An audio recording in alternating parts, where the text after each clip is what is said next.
Bonjour à tous, aujourd'hui nous allons parler de la maîtrise des risques liés à l'infogérance. Cela implique de restreindre et d'informer les prestataires externes liés à l'informatique pour garantir la sécurité de nos systèmes. Pour cela, plusieurs mesures doivent être prises. Il faut étudier attentivement les conditions des offres, la possibilité de les adapter à des besoins spécifiques et les limites de responsabilité du prestataire. Pour cela, plusieurs mesures doivent être prises. Il faut étudier attentivement les conditions des offres et voir s'il est possible de les adapter à nos besoins spécifiques et les limites de la responsabilité du prestataire.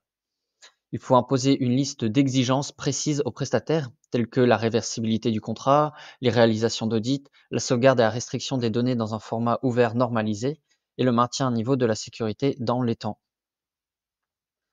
Donc les erreurs qu'on observe souvent dans la gestion des prestataires, c'est une négligence dans l'étude des conditions et des limites de la responsabilité. On a une absence de liste d'exigences claires imposées aux prestataires et un manque de surveillance continue de la sécurité appliquée par le prestataire. Donc pour éviter ces erreurs, il est essentiel d'exiger donc un plan d'assurance de sécurité ou un PASS du prestataire, conformément à l'appel d'offres. Il faut s'assurer que le prestataire s'engage à respecter les règles de sécurité mises en œuvre.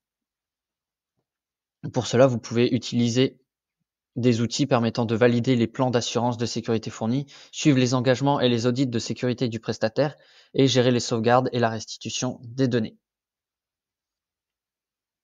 Donc les points clés abordés aujourd'hui, c'est la maîtrise liée à l'infogérance en étudiant les conditions des offres et en imposant des exigences précises.